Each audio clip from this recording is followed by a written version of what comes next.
আপোনালোক সকলোকে স্বাগতম জনাইছো। গিৰগাঁও প্ৰসংগত জয়ন্ত মল্ল বৰুৱাই সাংবাদিকক কৰা প্ৰশ্নৰ উত্তৰ দিছে এতিয়া মুখ্যমন্ত্ৰী হিমন্ত বিশ্ব শৰ্মাই। যদি জয়ন্ত মল্ল বৰুৱাই সাংবাদিকক কিবা বেয়া ব্যৱহাৰ কৰিছে তেন্তে তেওঁ ক্ষমা খোজা উচিত। জয়ন্ত মল্ল বৰুৱাৰ কথা কোৱাৰ শব্দ ঠিক নহয় বুলিও মন্তব্য কৰিছে মুখ্যমন্ত্ৰী হিমন্ত বিশ্ব শৰ্মাই।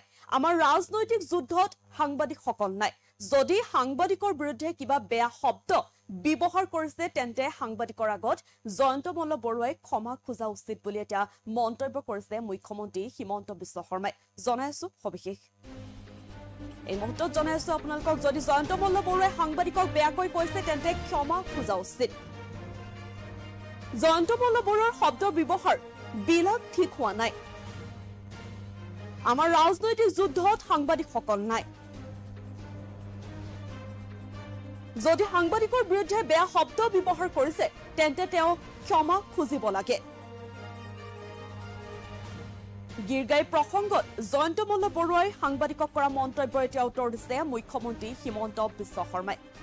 যিহেতু যোৱাকালি জয়ন্ত মল্ল বৰুৱাই সাংবাদিকক গিৰগাঁও প্ৰসংগত যি উত্তৰ দিছিলে তাৰ এতিয়া সেই মন্তব্যৰ উত্তৰ দিছে এতিয়া মুখ্যমন্ত্ৰী হিমন্ত বিশ্ব শৰ্মাই। যদি জয়ন্ত মল্ল বৰুৱাই সাংবাদিকক বেয়াকৈ কৈছে তেন্তে তেওঁ ক্ষমা খোজা উচিত। জয়ন্ত মল্ল বৰুৱাৰ শব্দৰ ব্যৱহাৰবিলাক ঠিক হোৱা নাই বুলি মুখ্যমন্ত্ৰীগৰাকীয়ে মন্তব্য কৰিছে। আমাৰ ৰাজনৈতিক যুদ্ধত সাংবাদিকসকল নাই। যদি সাংবাদিকৰ বিৰুদ্ধে বেয়া শব্দ ব্যৱহাৰ কৰিছে তেন্তে তেওঁ ক্ষমা খুজিব লাগিব। গিৰগাঁও প্ৰসংগত জয়ন্ত মল্ল বৰুৱাই সাংবাদিকক কৰা মন্তব্যৰ এতিয়া উত্তৰ দিছে মুখ্যমন্ত্ৰী হিমন্ত বিশ্ব শৰ্মাই। জয়ন্ত মল্ল বৰুৱাৰ শব্দ ব্যৱহাৰবিলাক ঠিক হোৱা নাই। আমাৰ ৰাজনৈতিক যুদ্ধত সাংবাদিকসকল নাই। যদি জয়ন্ত মল্ল বৰুৱাই সাংবাদিকক বেয়াকৈ কৈছে তেন্তে তেওঁ ক্ষমা খোজা উচিত। যদি সাংবাদিকৰ বিৰুদ্ধে বেয়া শব্দ ব্যৱহাৰ কৰিছে তেন্তে তেওঁ ক্ষমা খুজিব লাগে আৰু জয়ন্ত মল্ল বৰুৱাক ক্ষমা খুজিবলৈ কম বুলিও মুখ্যমন্ত্ৰীগৰাকীয়ে মন্তব্য কৰিছে। আমাৰ ৰাজনৈতিক যুদ্ধত যিহেতু সাংবাদিকসকল নাই, যদি সাংবাদিকৰ বিৰুদ্ধে বেয়া শব্দ ব্যৱহাৰ কৰিছে তেন্তে তেওঁ ক্ষমা খুজিব লাগে।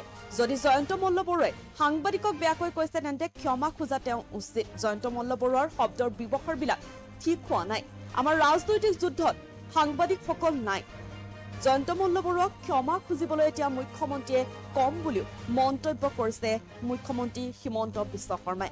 যদি সাংবাদিকৰ বিৰুদ্ধে বেয়া শব্দ ব্যৱহাৰ কৰিছে তেন্তে তেওঁ ক্ষমা খুজিব লাগে। গিৰগাঁও প্ৰসংগত জয়ন্ত মল্ল বৰুৱাই সাংবাদিকক কৰা মন্তব্যৰ এনেদৰে এতিয়া উত্তৰ দিছে মুখ্যমন্ত্ৰী হিমন্ত বিশ্ব শৰ্মাই। যদি জয়ন্ত মল্ল বৰুৱাই সাংবাদিকক বেয়াকৈ কৈছে তেন্তে তেওঁ ক্ষমা খোজা উচিত। জয়ন্ত মল্ল বৰুৱাৰ শব্দৰ ব্যৱহাৰবিলাক ঠিক হোৱা নাই।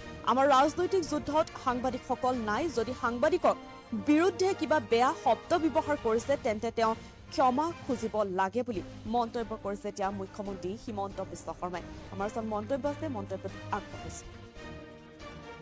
মল্ল বৰুৱাৰ শব্দৰ ব্যৱহাৰবিলাক ঠিক হোৱা নাই। যদি জয়ন্ত মল্ল বৰুৱাই কিবা সাংবাদিকক বেয়াকৈ কৈছে তেওঁ ক্ষমা খোজা উচিত আৰু মই নিজে কৈ দিম যে তেওঁক ক্ষমা খুজিব লাগে। কাৰণ সাংবাদিকসকল আমাৰ ৰাজনীতিৰ যুদ্ধত সাংবাদিকসকলতো নাই, যি আছে তাকে লিখি দিছে। গতিকে সাংবাদিকক যদি সঁচাই, মইতো শুনা নাই, সাংবাদিকসকলৰ প্ৰতি যদি কিবাও বেয়া শব্দ ব্যৱহাৰ কৰিছে তেওঁ এটা ক্ষমা খোজা উচিত। কিন্তু মালিকৰ যুদ্ধখন আপোনালোকে নকৰিব। মালিকটোতো ময়ো কৈ থাকোঁ, মালিকটো মালিকৰ ফালে থাকিব দিয়ক, হ'ব। আৰু জয়ন্ত মল্ল বৰুৱাই যদি সঁচাই কিবা কৈছে, মই শুনা নাই, ময়ো ক্ষমা খুজিছোঁ। কাৰণ আপোনালোকক বেয়া কোৱাৰ কোনো অধিকাৰ তেওঁৰ নাই আৰু আপোনালোকে দায়িত্বহে পালন কৰিছে। মই ভাবাত সেইটো মুখৰ পৰা ওলাই গৈছে ল'ৰা। আপোনালোকৰ লগত চবৰ লগতে ভাল সম্পৰ্ক, এইটো মুখৰ পৰা কেতিয়াবা ওলাই যোৱা শব্দ এটাত এইটো আৰু কোনোবাই নিজে সৰু ভাই, নিজৰ মাক বাপেক কি ডাঙৰ মানুহ আছিল। যিজন মন্ত্ৰীৰ কথা কৈছে তেওঁৰ মাক বাপেক আদানী আৰু আম্বানী আছিল নেকি? তেওঁ নিজে সেই হিচাপতো চবেই আমি সৰু ঘৰৰ মানুহ। মইতো কথাই কৈ থাকোঁ, মইতো প্ৰত্যেক মিটিঙতে নকওঁ জানো মই সৰু ঘৰৰ মানুহ বুলি। সৰু মানে সাধাৰণ বুজায় আৰু মইতো জানো সৰু মানুহ কোৱা নাই, কৈছে সাধাৰণ ঘৰৰ মানুহ। মোৰ মতেদি তেনেকুৱা ক'ব লাগে। আৰু যদি কোনোবাই কাৰোবাক সৰু মানুহ বুলি কৈছে এইটো বহুত ডাঙৰ ভুল কৈছে। কাৰণ কোনো মানুহে সৰু হ'ব নোৱাৰে। মইতো ইমান দিন আপোনালোকে মোক ইমানো বেয়া প্ৰশ্ন সোধে, কেতিয়াবা মই কিবা বেয়া কথা কৈছোঁ নেকি ব্যক্তিগতভাৱে? কিহৰ কাৰণে? আপোনালোকেও কাম এটাই কৰিছে। অসমীয়া ল'ৰা ইমানখিনিলৈকে আহিছে, যে সৰু গাঁৱৰ পৰা আহিছে, ইয়াত আহি সংগ্ৰাম কৰি গুৱাহাটীত ইমানখিনি ডাঙৰ হৈছে। গতিকে এইটোতো ভাল কথা। কিন্তু খালি প্ৰেছ ক্লাবে মালিকৰ কথা ক'ব নালাগে। এইটো কথা জয়ন্তই কেনেকৈ কৈছে নাজানো। এই কথাটো মই আপোনালোকক বহুদিন আগতে কৈছোঁ, কিন্তু জয়ন্ত মল্ল বৰুৱাৰ শব্দৰ ব্যৱহাৰবিলাক ঠিক হোৱা নাই। যদি জয়ন্ত মল্ল বৰুৱাই কিবা সাংবাদিকক বেয়াকৈ কৈছে তেওঁ ক্ষমা খোজা উচিত, আৰু মই নিজে কৈ দিম যে তেওঁক ক্ষমা খুজিব লাগে। কাৰণ সাংবাদিকসকল আমাৰ ৰাজনীতি যুদ্ধত সাংবাদিকসকলতো নাই, যি আছে তাকে লিখি দিছে। গতিকে সাংবাদিকক যদি সঁচাই, মইতো শুনা নাই, সাংবাদিকসকলৰ প্ৰতি যদি কিবাও বেয়া শব্দ ব্যৱহাৰ কৰিছে তেওঁ এটা ক্ষমা খোজা উচিত। কিন্তু মালিকৰ যুদ্ধখন আপোনালোকে নকৰিব। মালিকটোতো ময়ো কৈ থাকোঁ, মালিকটো মালিকৰ ফালে থাকিব দিয়ক, হ'ব। আৰু জয়ন্ত মল্ল বৰুৱাই যদি সঁচাই কিবা কৈছে, মই শুনা নাই, ময়ো ক্ষমা খুজিছোঁ। কাৰণ আপোনালোকক বেয়া কোৱাৰ কোনো অধিকাৰ তেওঁৰ নাই, আৰু আপোনালোকে দায়িত্বহে পালন কৰিছে। মই ভাবাত সেইটো মুখৰ পৰা ওলাই গৈছে ল'ৰা। আপোনালোকৰ লগত চবৰ লগতে ভাল সম্পৰ্ক, এইটো মুখৰ পৰা কেতিয়াবা ওলাই যোৱা শব্দ এটাত এইটো আৰু কোনোবাই নিজে সৰু ভাই, নিজৰ মাক বাপেক কি ডাঙৰ মানুহ আছিল।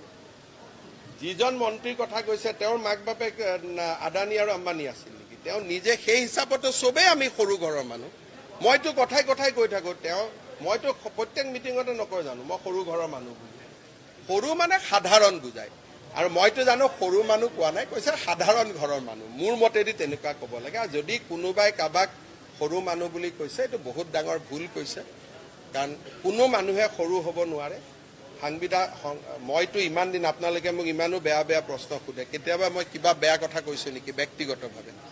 কিহৰ কাৰণে? আপোনালোকেও কাম এটাই কৰিছে। অসমীয়া ল'ৰা ইমানখিনিলৈকে আহিছে, যে ক'ৰ গাঁৱৰ পৰা আহিছে, ইয়াত আহি সংগ্ৰাম কৰি গুৱাহাটীত ইমানখিনি ডাঙৰ হৈছে, গতিকে এইটোতো ভাল কথা। কিন্তু খালি প্ৰেছ ক্লাবে মালিকৰ কথা ক'ব নালাগে।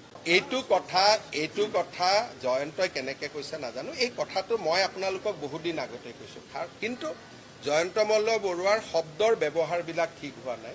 যদি জয়ন্ত মল্ল বৰুৱা, এই কথাটো মই আপোনালোকক বহুদিন আগতে কৈছোঁ, কিন্তু জয়ন্ত মল্ল বৰুৱাৰ শব্দৰ ব্যৱহাৰবিলাক ঠিক হোৱা নাই।